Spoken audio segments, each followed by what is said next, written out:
Ano na naman kayo luto ni mama? Siguro masarap na naman to. Ano nga?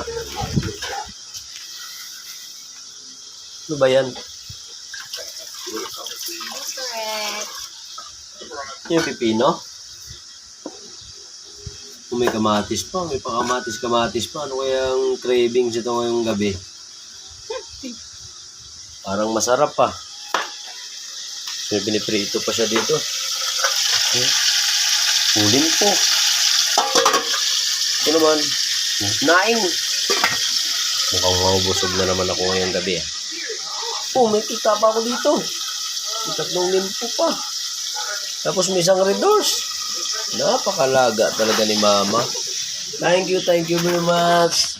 Napakalaga talaga ng asawa ko. Tulong talaga. Gagawan pala ako ng pulutan nito. Yay!